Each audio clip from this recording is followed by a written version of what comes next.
Awesemo Fantasy Football. Are you tired of the industry consensus? Are you sick of that groupthink mentality? Then try the data-driven approach from the world's #1 daily fantasy football player, Alex Awesemo Baker. Alex has loaned his projections expertise to building our first ever set of premium season-long fantasy football rankings. Head over to awesemo.com to find out more about our different approach to fantasy football. Now let's look at how those rankings would attack drafting from the 109. At the 109, Miles Sanders is the pick here. I think he's the only first round selection that we doubled up on in this mock draft series. It typically goes as ADP dictates in the first round, but some slight fluctuations let us double tap Miles Sanders, and you should be trying to get as much Miles Sanders as possible. We saw just how he was used in his rookie season, and getting that 3-down workload is really special as a rookie. Got a tweet here from Scott Barrett. Since 1965, there have only been 8 running backs to record over 725 rushing and 500 receiving yards as a rookie. They are, in order of recency, Miles Sanders most recently, Saquon Barkley, Alvin Kamara, Edgar and James, Marshall Faulk, Herschel Walker, Billy Sims, and Gale freaking Sayers. I mean, to do what Miles Sanders did as a rookie is unprecedented, and it really does predict an incredible future for him. At the 204, the pick here is Josh Jacobs. This is the first time Josh Jacobs makes it onto one of the rosters in this series. But that's not because Awesemo's rankings are particularly down on him. It's typically just that the alternative pick here, Travis Kelce, is such an awesome smash pick in the second round. But we do go Josh Jacobs here. Josh Jacobs was top 10 in yards per attempt last year and evaded tackles per touch. And reports are now indicating that he could step up his receiving game role, turning him into a true 3-down back. That makes him an easy selection into the second round. At the 309, Adam Thielen, one of the favorite receivers in this range by Awesemo's rankings. Stephon Diggs gets shipped to Buffalo, and now we're hearing reports that Justin Jefferson is still running with the 2s. I mean, you expect some of that from rookies, but this late into a truncated offseason, it doesn't look like Adam Thielen is really going to face much. It doesn't look like Adam Thielen is really going to face much, if any, competition for targets. And we saw 2 years ago in 2018, Thielen was first in targets through 13 weeks, first in receptions, and second in receiving yards. He has the makings of an alpha #1 receiver, and now he's going to get the opportunity to do it. At the 404, A.J. Brown. This draft's had a handful of picks that Awesemo's rankings typically don't get, but there are some ADP values here. So we get A.J. Brown. Alternatives here were James Conner and David Johnson, both of whom Awesemo's rankings do like more, but I don't want to take these guys in every single draft in the 4th round. That's all you would see in this series. So we mix it up a little bit with a guy that Awesemo's rankings at the 404 are much more comfortable with than he usually goes. A.J. Brown last year finished 6th among receivers in yards after the catch at 465 yards, while only commanding the 47th most targets at 84. I mean, sure, that is going to come down a bit, but it does indicate just how incredibly talented and athletic he is and how much he can bully weaker, less athletic cornerbacks. So while we'll see that yards after the catch come down on a per-target basis, it does indicate that he will get more targets next year. Another guy who was mind-bogglingly efficient, especially in the face of a weak offense, Terry McLaurin, is the pick here at 509.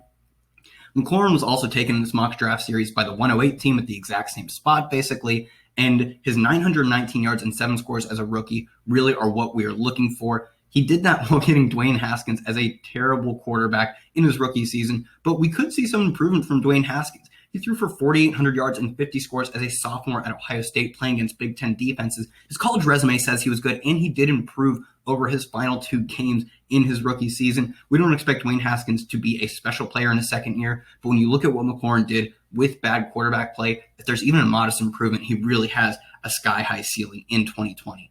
At the 604, David Montgomery, there were really no other alternatives here because of how heavy we've gone with receiver recently. So we want to get a running back locking up touches. Last year, Montgomery finished 13th in carries at 242. And most importantly, these are the money touches, 8th in goal line carries at 11. Those are what you're looking for. And this offense does have some reasonable chance to improve, getting Nick Foles in the fold over Mitchell Trubisky. At the 709, we take Brandon Cooks. Really, Awesemo's rankings are all about getting one of Brandon Cooks or Will Fuller. Both are values at their ADP, and this is probably a reach for Brandon Cooks, but it is not a reach based specifically on Awesemo's rankings. Cooks 2019 was undoubtedly a flop, but he was shredding defenses as recently as 2018 when he finished 9th in yards per target and 11th in contested catch rate, and he dropped just 2 of his 116 targets. The dude is an absolute animal, and now he goes from Jared Goff to Deshaun Watson. What's not to like with him?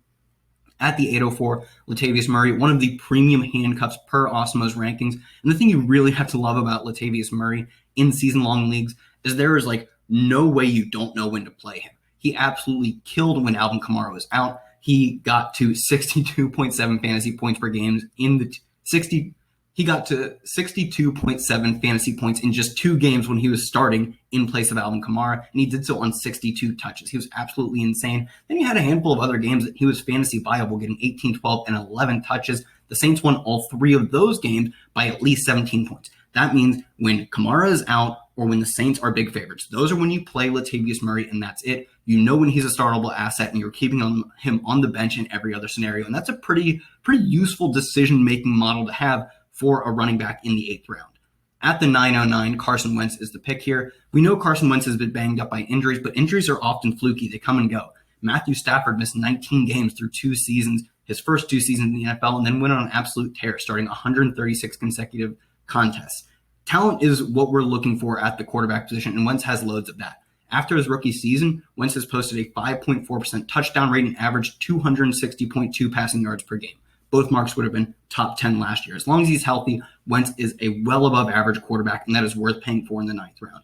And we double back for the stack here at the 1004, Dallas Goedert, one of the most athletic and precocious talents at tight end, just with a little bit of a target squeeze going on in the 10th round that is worth paying for his talent alone. And we saw he's not really getting credit for his strong performance last year after a bit of a slow start. He suffered a calf strain in week 3 that kept him from producing early in the year, but from week 6 to 17, Dallas Goedert posted 8 tight end 1 weeks. That's top 12 weeks, 8 of them. He has a weekly high floor play based on that, and he finished as the number 10 overall tight end while being his team's 2nd tight end. He has a reasonable target projection even if Zach Ertz doesn't go down, and if he does, he will convert into a top 5 option at ease.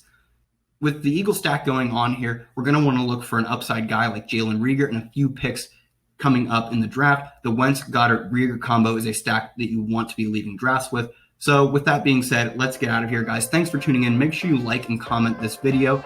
Comment with someone you would have taken instead of one of these picks or one of your favorite picks made in this draft. And as always, don't hesitate to go to awesemo.com/fantasy football to sign up for our draft kit, which includes our rankings, projections, strength of schedule tool, and our draft wingman, which helps you build optimal fantasy football lineups in both best ball and season long. You get all of this awesome stuff just for $29.95. So go and check that out. We'll catch you in the next video.